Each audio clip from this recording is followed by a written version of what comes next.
આજે કચ્છ જિલ્લાની મુલાકાત દરમિયાન અમારા એનએસયુઆઈના યુવાન સાથીઓ દ્વારા વિદ્યાર્થી સન્માન કાર્યક્રમની સાથે સાથે છાત્રગુંજનો કાર્યક્રમનું આયોજન કરવામાં આવ્યું। હજારોની સંખ્યામાં વિદ્યાર્થીઓ અને વિદ્યાર્થીનીઓ આ કાર્યક્રમમાં જોડાયા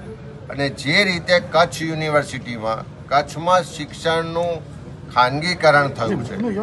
શિક્ષણનું વેપારીકરણ થઈ રહ્યું છે, શિક્ષણમાં વ્યાપક ભ્રષ્ટાચાર છે, ગેરરીતિઓ થઈ રહી છે, પેપરો લીક થાય છે, જે રીતે યુવાનોને પોતાનું ભવિષ્ય ધૂંધળું લાગે છે, એમના ભવિષ્ય સાથે ચેડા થઈ રહ્યા છે, એ બધાની સામે ખૂબ આક્રોશ સાથે યુવાનોએ આવનારા દિવસોમાં લડાઈ લડવાનો સંકલ્પ કર્યો છે।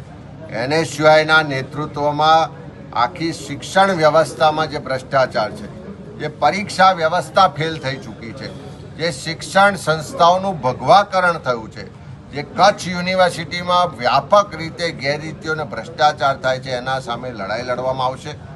સાથે સાથે જિલ્લા કોંગ્રેસ સમિતિને અમારી કારોબારી બેઠકમાં પણ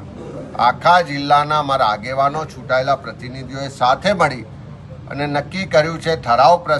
પસાર કર્યો છે કે વરસાદ ખેંચાવાને કારણે કચ્છના અનેક વિસ્તારોમાં અછતની પરિસ્થિતિ ઊભી થઈ છે। પીવાના પાણીના પ્રશ્નો છે, ઘાસચારાની સમસ્યાઓ છે, રોજગારના પ્રશ્નો છે, તો સરકાર તાત્કાલિક અછત જાહેર કરે, એની માટેની રાહતો આપે, ઘાસચારો આપે અને સાથે આખા કચ્છમાં જે કાયદો વ્યવસ્થાની પરિસ્થિતિ કથળી છે, દારૂ ને ડ્રગ્સ ચારે બાજુ બેફામ રીતે વેચાય છે, હપ્તાખોરીને કારણે કોઈનો અંકુશ નથી રહ્યો, કરોડો રૂપિયાનો હપ્તો અહીંયાથી દારૂ ને ડ્રગ્સમાંથી દર મહિને અહીંના પોલીસ તંત્રથી લઈને ગાંધીનગર મુખ્યમંત્રી અને હોમ મિનિસ્ટરના કાર્યાલય સુધી પહોંચે। એ દારૂ ડ્રગ્સને નાબૂદ કરવા માટે અમારા મહિલા કોંગ્રેસના નેતૃત્વમાં લડાઈ લડવાનો પણ ઠરાવ પસાર કરવામાં આવ્યો છે। સાથે સાથે અનેક વિસ્તારોમાં જે રીતે નર્મદાનું પાણી પહોંચવું જોઈએ, એ પીવાનું પાણી, સિંચાઈનું પાણી નથી મળતું, પણ બીજી બાજુ ઉદ્યોગપતિઓને જોઈએ એટલું પાણી મળે છે।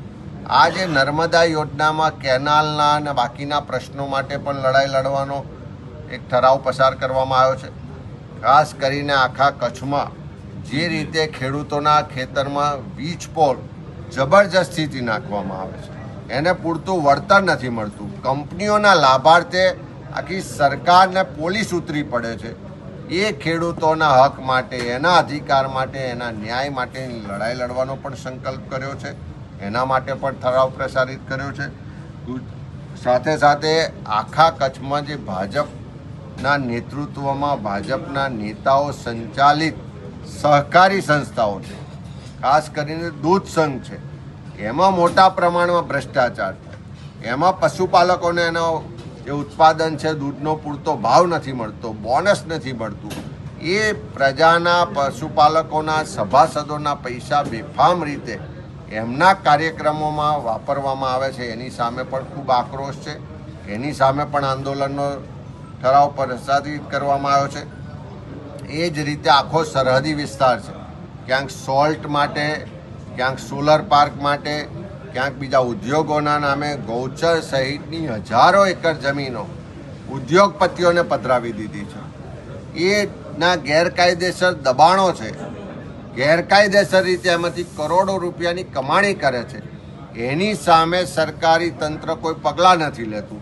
અને બીજી બાજુ ધાર્મિક સ્થળો પર બુલડોઝર ફેરવવામાં આવે છે, લોકોના ઘરો પર બુલડોઝર ફેરવવામાં આવે છે, લોકોને બેઘર કરવામાં આવે છે। આ સરકારની બેધારી ને બે મોડાની નીતિ જે છે, એની સામે પણ જેને જેને અન્યાય થાય છે એનો અવાજ બનવાનું કામ કોંગ્રેસ પાર્ટી કરશે, એના અધિકાર માટે લડવાની વાત પણ કરીશું। અને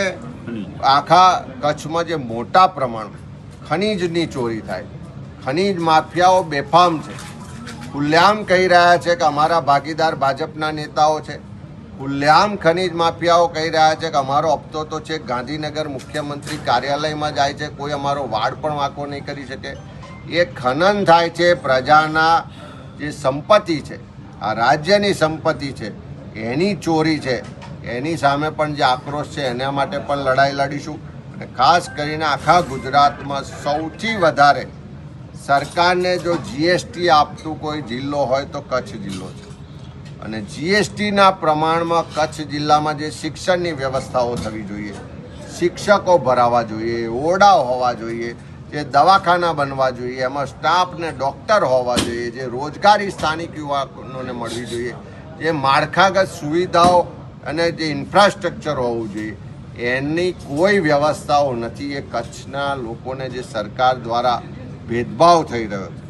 એમની સાથે અન્યાય થઈ રહ્યો છે, એ ટેક્સના પ્રમાણમાં અહીંયા સુવિધાઓ જે એનો અધિકાર છે નથી મળતું,